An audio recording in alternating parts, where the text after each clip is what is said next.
All right, here we go. So, guys, the goal of today's call is to prepare you for your quarterly evaluating and equipping meeting. This meeting that is an expectation for every ministry coordinator. So it's important for you to have this time, this meeting time, to foster team unity, to share ideas, to celebrate successes, troubleshoot challenges, and equip your team for the next season. So even though you're still going to want to have your monthly coaching calls with each team member, this meeting gives you the opportunity to share the vision and general information with everyone at once so you can focus on each individual during your call. So during these meetings with our teams, we take time to evaluate the season we're coming out of, and then we take the time to equip for the season that we're headed into. So that's what we're doing today. That's where we're headed. We're going to talk about what it's going to look like for us to evaluate the season we are coming out of, which is affirmation, and what it looks like for us to equip our teams for the season we're heading into, which is engagement. So before we get started, I want to open us up in prayer. Lord, thank you, man, even for technology, to be able to host a meeting like this, Lord, and the way that you're leveraging technology to build your kingdom even here on earth. And so thank you for this time together. I pray, Lord, that you would bring clarity, that this meeting would be dynamic, and you would help me to formulate my thoughts well, Lord. And by the end of our time together, we would really be able to say that you're doing something and that you're opening our eyes and you're helping us understand things even more. And so with that, Lord, we commit this time to you. We ask these things in Christ's name. Amen. So before we talk about what it looks like to evaluate, I want to answer the question, why evaluate? So why spend time in our meetings evaluating the season we're coming out of? Well, let's talk about what could happen if we don't evaluate each season. Guys, team members don't feel valued if there's no follow up. We send them out there with these big tasks and big ideas and big goals, and we need to communicate that we care about what they're working towards and trying to accomplish. So, to make sure that they feel valued, we want to give them time for follow up, and that happens when we evaluate during these meetings. Also, guys, if we don't spend time evaluating, we don't cultivate a culture of feedback. My experience as a leader has been in those settings, I get the best feedback from my team members, ways that I can improve, ways that I can have better clarity when proclaiming the vision. But in the same sense, my team members really become hungry for feedback as well. And so during these meetings, we want to spend time evaluating so that we can cultivate a culture of feedback. Also, guys, we miss the chance for our team members to celebrate together and brainstorm together.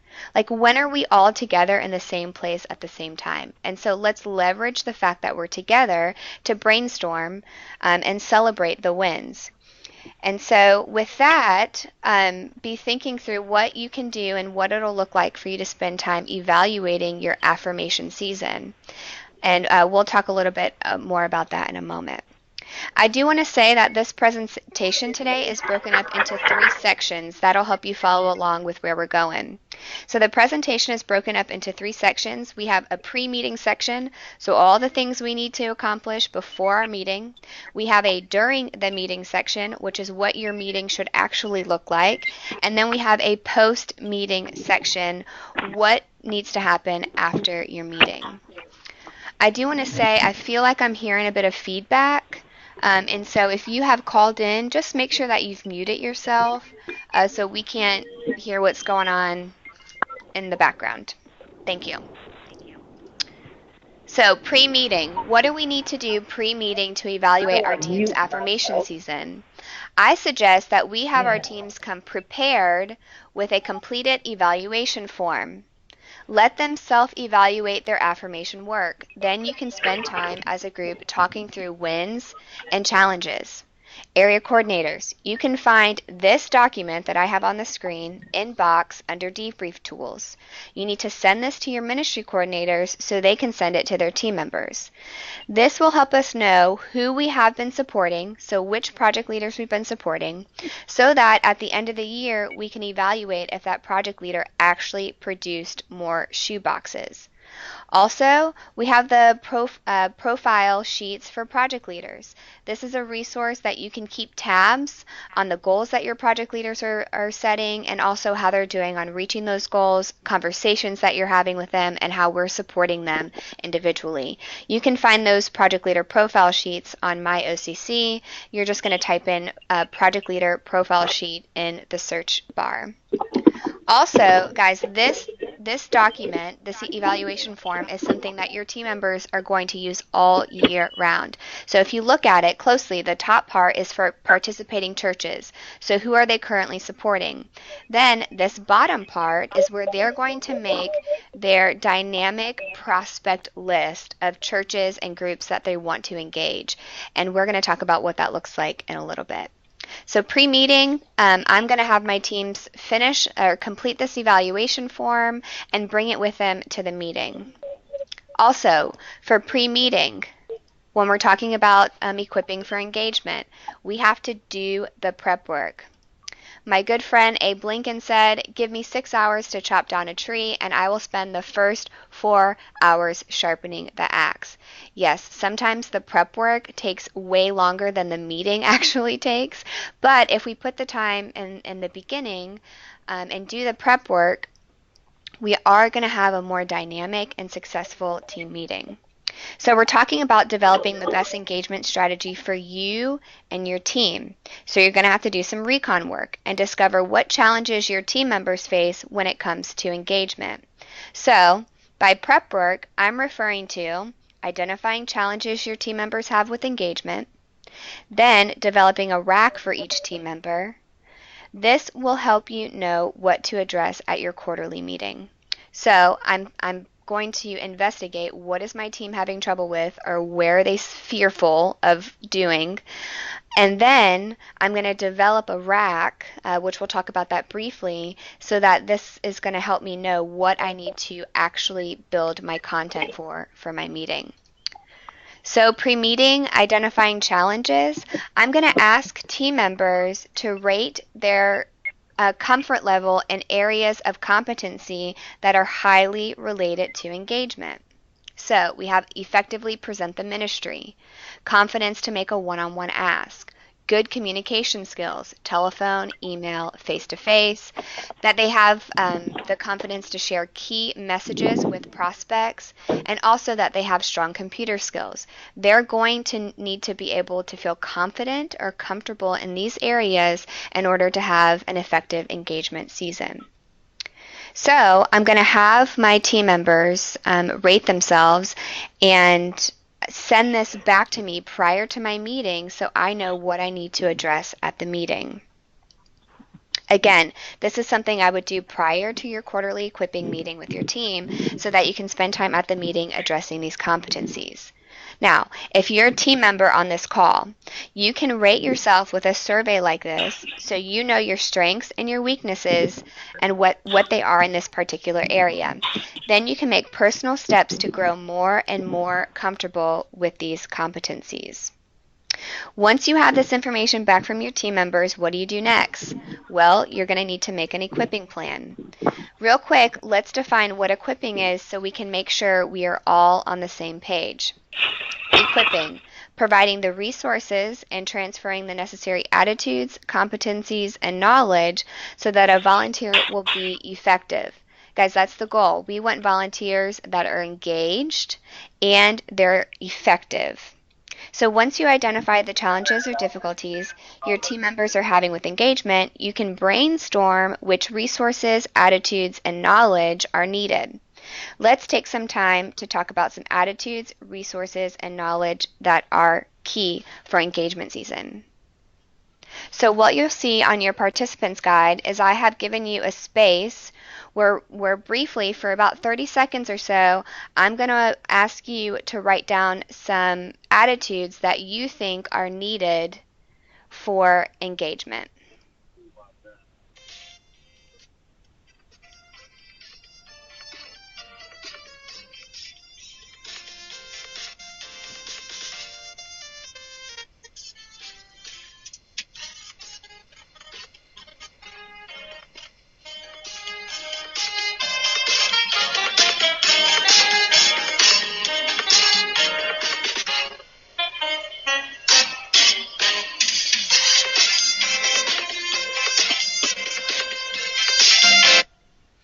Alrighty.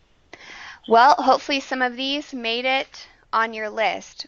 I'm going to need my team members to believe a strong prospect list is important. I'm also going to need them to have an attitude of tenacity. Engagement season is hard work, and I need to know they're not going to give up. Same with courage, perseverance, and confidence. So these are some attitudes I know that my team members are going to need. We've talked about competencies needed, attitudes needed. Next is knowledge. What will my team member need to know in order to have a successful engagement season? Again, take 30 seconds to write in the box some things you think your team members will need to know in order to have a successful engagement season.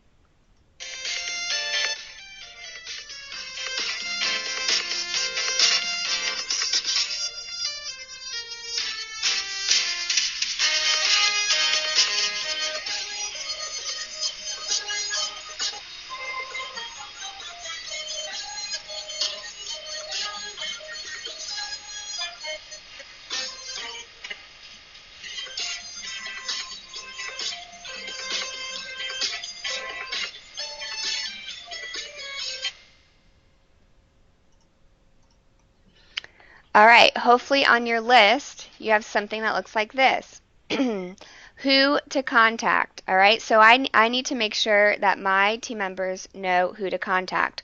Also, I need to make sure they know how to get an audience, how to use Google, and ideas on how to engage people. I need to make sure they know how to give effective presentations, and more importantly for engagement season, how to tailor a presentation or a message to a particular audience. And also, I need them to know the value of our opportunity here and the realistic expectations of what engagement season might actually look like. So again, knowledge is the information the team member will need to be told and shown, and the knowledge is what they're going to need to know to have an effective engagement season. What resources will they need? Well, that's kind of easy. A sample email, a sample script, sample key messages, drop-off logs, and the internet. Okay, they are going to have to use the internet. Resources are things that you provide for them. You don't necessarily need to feel like you have to provide the internet for people. Please don't feel that way. But they are going to need to have access to the internet. So this is all a great idea, but let's do a practical exercise together and build a sample rack so I can make sure you're picking up what I'm laying down. So pre-meeting, I've gotten my surveys back from my team, and now I'm going to make individual racks for each of my team members. Let's say I have a team member named Deborah, which for the record, my mother's name is Deborah, and she is convinced that it's supposed to be pronounced Deborah. So you know what kind of crazy I'm working with, and you can pray for me. So let's say I have a team member named Deborah. Deborah indicated on her competency comfort level survey that she is more comfortable with presenting the ministry, but not highly comfortable. So this is an area I want to coach and equip her on. I also want to make sure she knows how to tailor her presentation to the church to whom she is presenting. So I think to myself, what are some resources that I can make sure Deborah has to aid her in her comfortability? Well, I know OCC has printed resources and literature that she can pass along to prospective churches or groups. And these resources can serve as talking points during her meeting in case she starts to get tripped over her words. I also know the importance of TGG, the greatest gift, and TGJ, the greatest journey. So I want to make sure she has those resources to share too. I know that Deborah will need an attitude of humility and a teachable spirit for me to coach her on how to use these resources and to build her competency in effectively presenting the ministry. So the knowledge she needs would look like her knowing how to literature, literature, and such for her meetings. Knowing and being able to share spiritual impact stories that relate to the ministry of OCC, domestic and abroad, and the Greatest Journey stats that highlight the church-to-church ministry that is happening between sending churches and receiving churches. I also want to make sure she knows how to tailor the presentation to the church based on the findings of her research. We will be covering equipping in more detail at Leadership Live, but this exercise will give you enough information to get you started. Now that I have my rack for each of my team members, I can think through how to use the 4 elements of equipping to build the content of my equipping meeting. So when we are drafting the content of our meeting, we want to place all the elements within the equipping quadrant. So telling, what's the information that I'm going to share and directions that I'm going to give my team while giving examples. Showing, this involves practically doing exercises together or demonstrating. Watching, this involves an equippee or team member successfully completing homework, role-playing, and being watched by the equipper. And then letting do or providing feedback. This is ongoing, touching base to identify successes and challenges and provide feedback. So when I'm building the content of my meeting, it's all going to flow through these 4 elements. What am I going to tell them? How am I going to show them? What do I want them to do now that I've showed them? And then what's the homework that I'm going to give them continually to go out and do these things in engagement season? And how am I going to continue to provide the feedback during my monthly coaching calls? Okay, so what needs to be done pre-meeting? You need to have team members evaluate themselves for affirmation season, have team members identify challenges they have with engagement, create a rack for each team member based on their challenges with engagement, and then use the rack to create your equipping content for your meeting. That's all things that need to be done pre-meeting. Now, before we dive into our during the meeting section, I want to address why having a strategy plan is important. Guys, our number of participating churches decreased last year. We had 7,362 churches participating in 2016 and 7,293 in 2017. We lost 69 churches. That means we need to focus on retaining the churches who are currently participating, which is affirmation, and we need to focus on engaging new churches so that we can be adding more and more to our numbers. Also, only 24% of recorded churches in our region are participating with us. There's a ton of opportunity for us to get out there and engage. And from the Project Leader Survey, we know that over half of the churches that participate with OCC are Baptist, which is amazing, but it also means that we have a lot of potential with other denominations. So when we talk about having a strategy, we're talking about being very particular in who we're engaging, what the goal is in engaging them, and the way that we are going to engage them. So what you're going to be doing at this meeting is helping your team members form a strategy for how they are individually going to engage new prospects, how they're going to pick their prospects, how they're going to research information about their prospects, what the messages they're going to share with their prospects, and what's the goal. How many boxes are they hoping each of these prospects will pack? And in addition, what is the goal for them total? Like, does one of your team members want to bring, an additional 500 boxes this year through engaging new churches? So this is actually the PowerPoint. I'm going to go back just a second. The next couple of slides are actually the PowerPoint that you can use for your meeting. So this will be available to you, and you can you'll have to change some statistics to your area team, but you'll be able to use this as a resource. So it's meeting day. You get to your meeting, you're having your donut holes, you're laughing it up, having a good time, fellowship's happening, and it's amazing. Now it's time to start the equipping part of the meeting. So what do you do first? Well, you start with evaluating your team's affirmation season. Encourage them, share ideas, celebrate successes, and troubleshoot challenges. Pray over the context that they have made and the project leaders that they are supporting.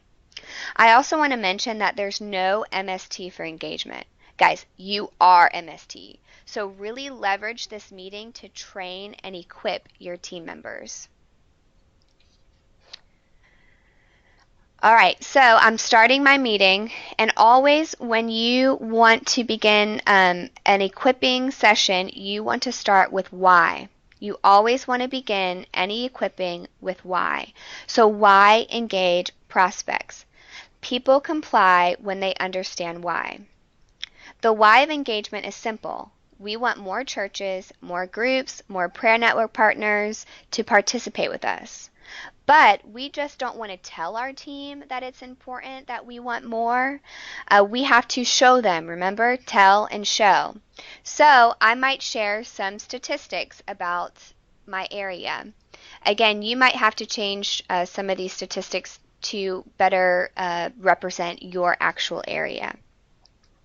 So I might share something like, in our area, we have 566 churches recorded, but only 154 are participating. We have so much opportunity to get people involved. You could also share why churches wouldn't be involved. Maybe they haven't heard about Operation Christmas Child, or they don't understand the church-to-church ministry.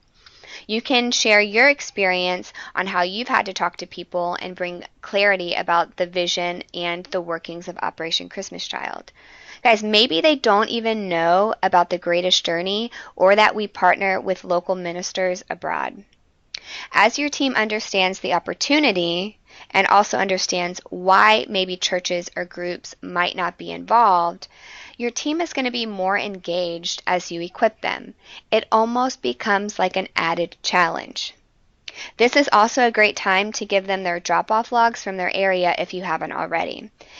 They can easily see the number of churches involved and probably identify quickly churches or groups in their area who aren't on the list. So we're going to start our meeting by evaluating affirmation. Then we're going to turn the page and look into equipping for engagement. When I'm going to equip for engagement, I'm going to start with the why. Then I always want to define the win. Simple. The win for engagement is simple. We want to increase number of churches and groups that are participating with us.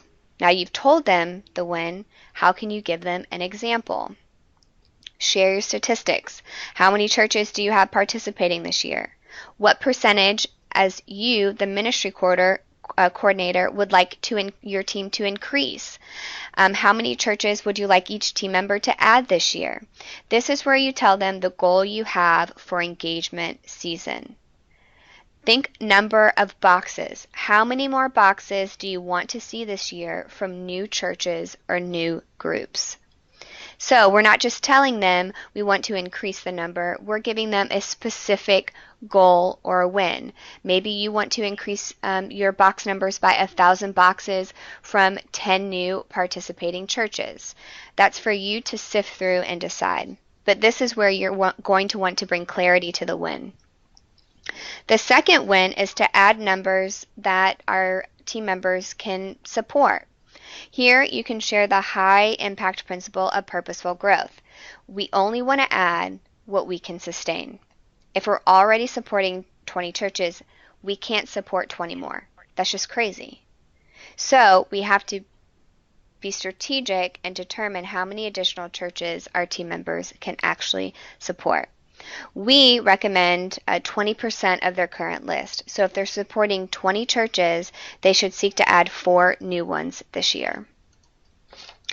So I've told them why we engage. I've clarified what the wins are for engagement. Now I'm going to teach on how to engage.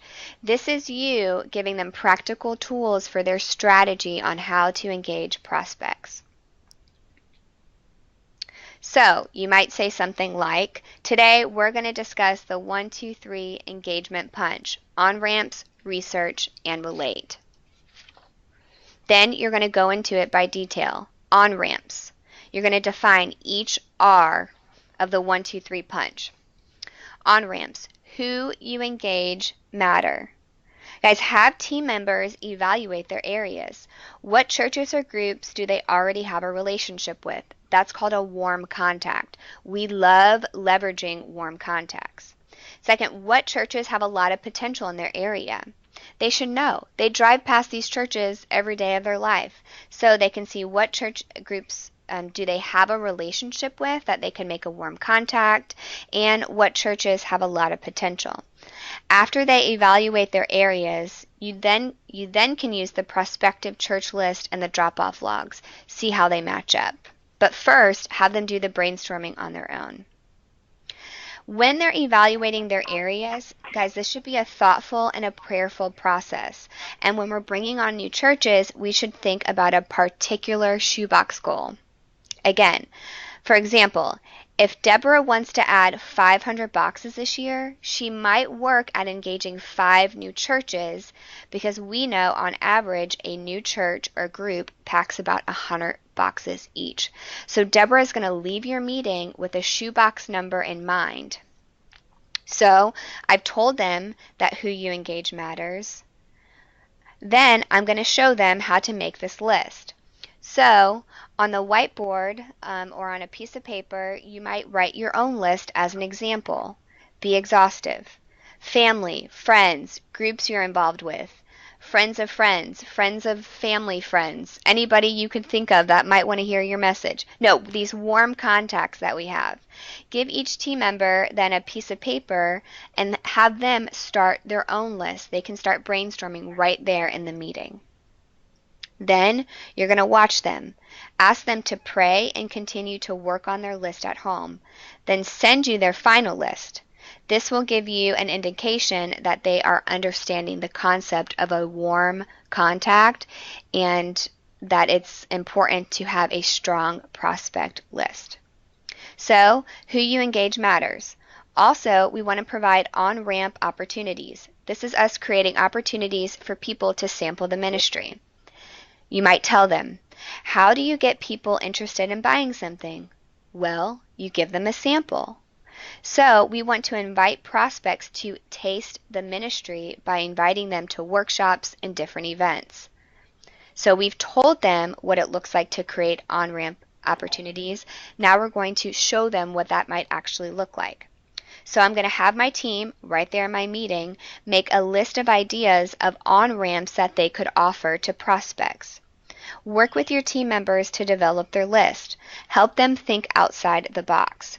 You might even find some ideas on my OCC, but again, this team meeting is a great time to brainstorm with each other. Some ideas may look like a pastor brunch or breakfast, craft nights, which is great fun for moms with kids, and also the good old-fashioned in-home packing party. So I've told them about on-ramp opportunities. I've shown them how to think through them and brainstorm. Now I'm going to watch them or assign the homework. Ask them to choose one of the ideas you've shared and put together an outline for that event. Then you'll review it with them. Also, ask them to finalize the details for their event, and you can review that with them as well.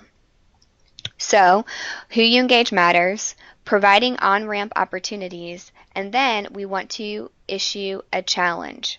So, when we have this prospect and we've engaged them, we've invited them with on-ramp opportunities, now to kind of get them to pack boxes, we're going to issue them a challenge. So, you're going to craft and ask, what is something we can challenge our new prospect to do? So you're going to tell your team they need to have a challenge. Then you're going to show them, maybe demonstrate what it might look like to have an ask. You could say something like, Lexi, if you enjoyed packing boxes today, I'd like for you to consider hosting your own packing party.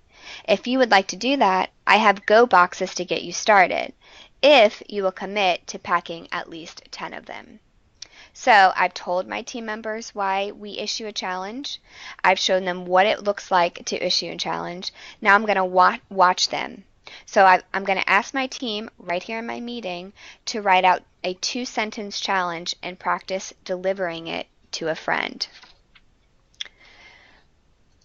So we have on-ramps, now we have research. Again, this is us helping build our team's strategy for engagement. So I'm gonna teach the point I'm teaching is this: research, know your audience. I'm gonna tell them we want to know our audience. As you start approaching churches, you want to know as much as you can about them. What's their mission statement? What are their denominational distinctives? And what does their church yearly calendar look like? These are all things that you can probably find on the church's website. So I've told them we need to research our audience. Now I'm going to show them. So right there in my meeting, I'm going to pull up a church on the internet. I'm going to show them what to look for. This is a practical exercise. Ask what would you want to know about a church before you approach them. Then, right there together, we're going to make a list. Then I'm going to have them do it on their own. I'm going to have them pull up a church and make notes. And then I'll be able to provide the feedback. For homework, I'm going to ask them to make notes on all the churches or groups on their list that they've just created there in my meeting. And then we'll review it together. Then I'm going to have them do, and I'll provide feedback. I'm going to make sure that I'm following up with them after their calls for engagement to see if their research actually paid off. So we have on-ramps, research, and relate. We need to have our team members relate their approach to the church and the person to whom they're talking with. A best practice for this looks like sending an email that's like an intro email, maybe with a video or an impact stat about your area team or your area, and then set up a time to call the prospect. After you've done your research, you're going to choose a key message to share with the prospect. So again, I've sent my email and I'm setting up a time to call them. Then I am going to meet them in person. That's the goal, is to meet them in person. One AC did some backpedaling about what was happening on her team as far as engagement, and what she noticed is that for every 5 emails or calls they made, people they engaged, they actually sat down on average with 2. But every person they had a sit-down meeting with started packing boxes. They became a project leader. So getting that face-to-face meeting is very, very important. So I've engaged them through an email, but I also need to be able to find what key message fits them. So I'm going to tell my team, find the key message that fits. You could share a number of things with them, but what best fits? Then I'm going to show them. I'm going to take a sample church and choose a key message. Then, together as a group, we're going to review the sample email and make notes on how you would tweak it to fit this particular church or prospect. Then consider doing a call for them. You can model it.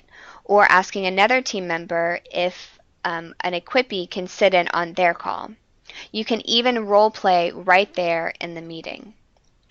Then you're going to give them the homework and you're going to watch. Have them bullet key messages for each church they will be contacting and send it to you. You can provide feedback, and I even suggest that you observe their first call. Have them do, you provide feedback. Let them make calls on their own for the month. Talk at the end of the month to review challenges and successes and provide feedback for next month. Watch and show again as needed. So if you need to go back through the steps of telling, showing, and watching, do it as needed to make sure that they're really comprehending how to relate the message or approach to their prospects. Guys, I want to spend a moment and just talk about how important it is that we do our research. Before at this position, I was a student pastor in Tampa, Florida. And I came from a church that packed boxes. In fact, I would say we had a church culture. We packed things all year long. Now, something really interesting about the church I came from is that we were outnumbered by young people. So on a Sunday morning, we probably had 750 attendees. A good 340 of them were children, elementary school children. Our VBS every year, we had around 340 children at VBS every single summer. I mean, it's like a monster of a VBS. And so, the team member, church relation team member from, that area that I was living in, saw that we had this booming VBS. And so she contacted the project leader at my church and talked about how we could use OCC for the missions room in VBS. And so we've started to do that. And in fact, I taught that room last year at VBS, and we got an additional 300 boxes from VBS because we had all the students there and we were able to incorporate it. And so that team member really did her research and knew that this was something that could be very beneficial for my church. And the same idea, I come from a Presbyterian church. My pastor is his whole heart is in discipleship. I promise you that man did not know the impact the Greatest Journey is having around the world, or he would have been way more into Operation Christmas Child. And so we've got to think about what might be most important to these churches or these prospects that we're contacting. I'll just say it. If you're going to a Baptist church, you're going to want to talk about evangelism. If you're going to a Methodist church, Methodists are lovely people. They're known about being the hands and feet of Christ. They want to know what they can do. And so we can leverage that in order for the way that we present the ministry. Again, for a Presbyterian church, let's highlight the Greatest Journey and the discipleship that's going around the world. And again, all this is in the confines really of these warm contacts, contacting people that I already have a relationship with. So at this point in my meeting, I'm going to revisit these 3 R's of engagement, because you and I, we just ran through those in 20 minutes. But at your meeting, you're actually going to be sitting down and doing those practical exercises. And so it's a lot of information, and you're going to want to revisit at the end of your meeting these key points on how to engage. So I might say something like this. Okay, guys, here we go. We have to have the 3 R's of engagement. First, on-ramp. Who you engage matters. Build a strong prospect list with your warm contacts being at the top of that list. Then we need to provide on-ramp opportunities for prospects to taste the ministry. Then we need to issue a challenge to get them packing with us. Then, guys, we got to do our research. We need to know our audience. What do you need to know about a church before you can appeal to them? Then you got to relate your approach. You're going to choose the best key message for your prospect. These 3 R's build our engagement strategy. And hopefully, by the end of your meeting, your team is going to leave with a great strategy because you've spent the time covering these 3 R's in depth. And then, guys, at the end of my meeting, I'm going to spend time to cast the vision. Engagement season is really, really hard. It's like working sales, and people who enjoy sales are a special type of person. If you're on this call and you like sales, bless you. It's a really, really hard task. And so at the end of my meeting, I want to take time to cast the vision and encourage my team to keep the main thing the main thing. We're talking about kingdom work.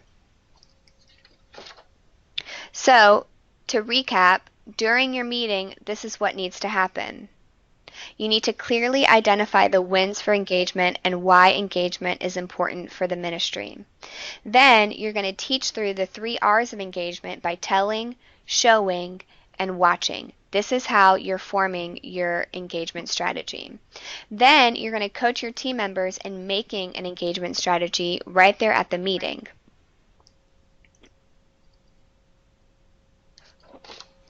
All right, we have covered a lot of ground this afternoon, so I want to spend the next 2 minutes recapping our main points from today's call. Here we go. Pre-meeting. This is what needs to be done. You need to have your team members evaluate themselves for affirmation season, have team members identify challenges they have with engagement, create a rack for each team member based on their challenges with engagement, and then use that rack to create your equipping content for your meetings, and more specifically, maybe what those practical exercises look like. During your meeting, you need to clearly identify the wins for engagement and why engagement is important for the ministry. Then you're going to teach through the 3 R's of engagement by telling, showing, and watching. And then you're coaching your team members in making an engagement strategy. Again, by the time your team members leave that meeting, they should have a solid engagement strategy. And then post-meeting, what needs to happen after the fact? Well, you're going to need to follow up with the homework assignments given. That looks like finishing their prospect list, researching their prospects, picking key messages for each prospect, and tailoring those messages. Creating on-ramp opportunities for their prospects to taste in the ministry. Remember those homeworks that you gave them?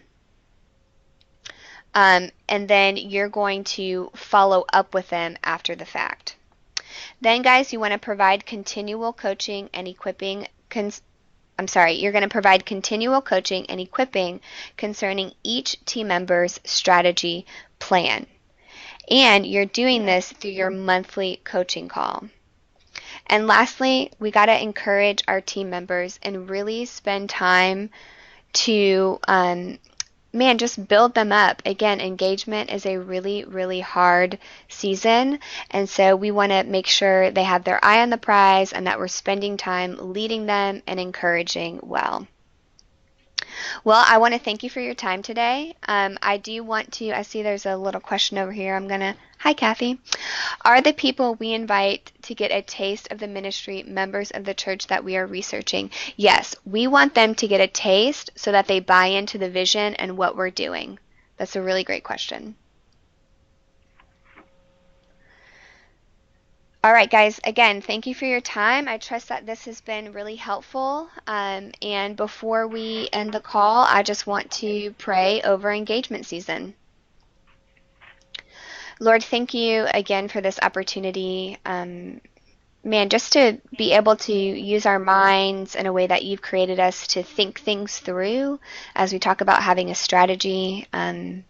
Thank you for that ability, Lord. That's a gift from you. And Lord, I want to pray specifically for ministry coordinators on this call that are going to spend time equipping their teams for engagement. Lord, would you give them wisdom? Would you give them God-sized dreams, Lord? Would you bless them with discernment on how to equip for engagement? And Lord, I want to pray that you would give them favor. Their teams would have favor in this engagement season, that you would help clearly identify who they should be reaching out to, who these warm contacts are, and Lord, again, that you would give them favor in that. And Lord, I want to pray too specifically for the heartbeat of what we're doing, these children and these communities around the world receiving these shoebox gifts. Would you use these gifts to turn the heart of stone into a heart of flesh? And would you continue to draw children and their families and communities to yourself through Operation Christmas Child and through the discipleship program of The Greatest Journey? And from these children going through this discipleship program, Lord, would you call some to be evangelists, some to be missionaries, some to be teachers, some to be preachers, Lord, that we would continue to build your kingdom here on earth. And we ask these things in Christ's name. Amen.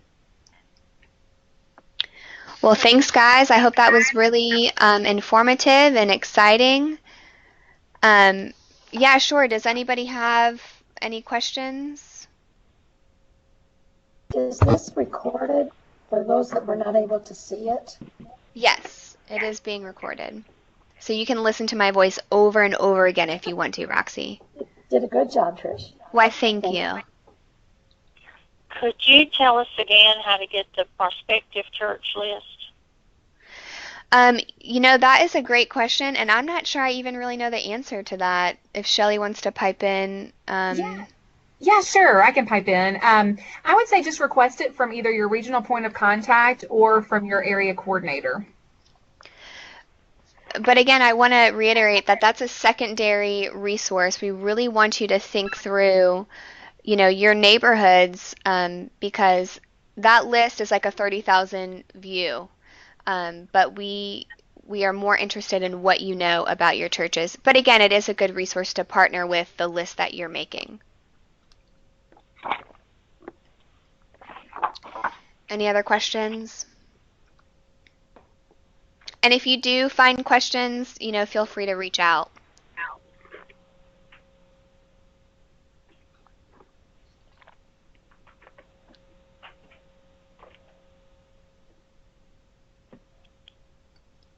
All right.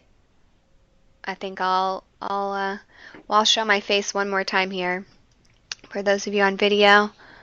Thanks, guys, for listening in. Again, I hope that this has been really informative and encouraging. And also, I hope you have a really blessed Easter. Let's be praying for the people coming to our churches. And I know there are people in my life who don't know the Lord, and I'm praying hardcore that this weekend He would draw them, to Himself. And so I hope you'll do the same. Bye, everybody.